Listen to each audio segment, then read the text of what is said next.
Security breach by militants have been reported in Igondo area of Lagos State. The nation's commercial capital is the first time. In a decade, this sort of insecurity breach has occurred involving militants moving towards the mainland in Lagos. The security situation extends to neighboring Ogun State and parts of Ikorodu, a border town between Lagos and Ogun States, with miscreants going on rampage. The police says it has risen to protect residents in the state and that calm has returned to trouble spots. Data feeds still coming through in one place simultaneously on all our social media platforms, channelstv.com.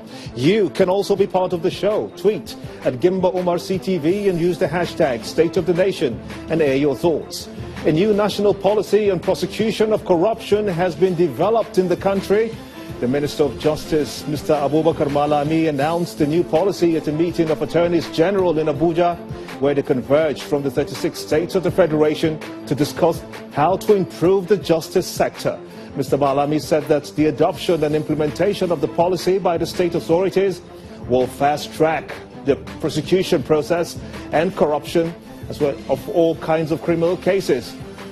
Well, the controversy of the padding of the 2016 budget has continued to dominate headlines, with attacks and counterattacks on the leadership of the National Assembly and the whistleblower, Honorable Abdul Mumin Jibrin, in the face-off.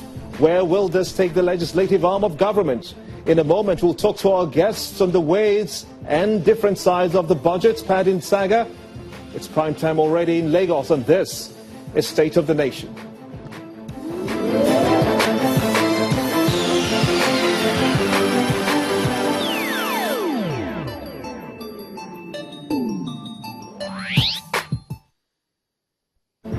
Welcome everyone in Nigeria and the rest of the world. I am Gimba Umar and this is State of the Nation. Right behind me, data feeds just arriving all in one place simultaneously. Be part of the show. Use the hashtag State of the Nation and tweet at Gimba Umar CTV on the subject that bothers you the most. The former president, Olusegun Obasanjo, waded into the controversy over the allegations of budget padding by the leadership of the House of Representatives and has called for the investigation of the lawmakers. This was greeted with divergent reactions on whether or not the former president's words should be taken seriously. The issues were soon to come to bear in what could be one of the biggest controversies of the decade. Human rights groups have also called for investigation of the legislators. The definition of padding has also been interpreted in ways that suggest indeed some form of padding allegedly took place.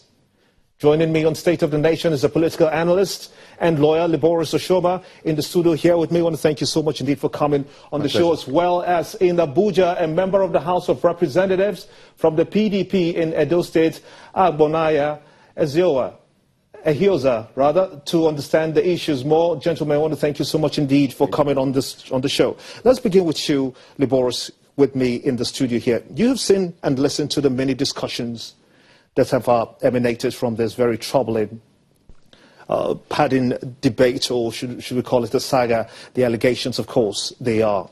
What have you deduced from it so far?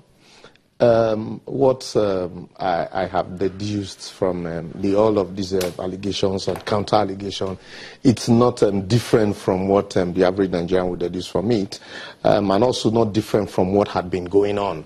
If you remember, at every budget cycle, at every budget deliberation, it's always there are certain languages that are consistent with the National Assembly, and you hear them say that we are not a passage where the executive will just send in a document, will look at the document and bring it out the way it was. Ours is to scrutinize, deduct, and add if the case may, as the case may be. But in this case, what has played out, revelations have shown that there are some animals are more equal than the others, permit me to use that word. And then also the fact that you need to be a legislator for you to have projects in your constituencies. Because now, rather than do it the way it is done in Senate society, where you identify projects that you need in your area, and then the appropriate ministries, like the Minister of Works, would execute those projects. We see lawmakers now going into the job of executive, and then this struggle for, oh, my area should get the larger chunk of this project, or no, the other areas should get the larger chunk of this project. And all of these are coming, if you look at, are coming on the heel of the fact that here we are discussing, how to ensure that corruption is eradicated. You have practices that are not part of our laws, because even these constituency allowances, just like security votes, you can't find them in anywhere in the constitution. Do you believe, though, that this budget 2016 was padded? It depends on when you say padded. The lawmakers had said that padding is the creation of the media. So that we don't, I don't get into that same confusion. Are they wrong when they say it's a creation of the media? No. That's what I'm saying. The 2016 budget, from what we see, if you permit me, if time will permit me, let me just run down a little bit. Let me give you a background and history of the budget. If you remember, when the budget was presented before the National Assembly, at some point, there were allegations that the budget was missing. And then at another time, they said, no, the budget wasn't missing, the budget was intact. And then also at the point, they said there was a document that was smuggled in, that the budget that was smuggled in was different from the one that the president presented before the National Assembly. And at a point, one of the documents was withdrawn and represented. And then there were revelations of the figures in the budget different from the ones that was initially presented. Even the ruling party came out to defend these figures that at the end of the day tally.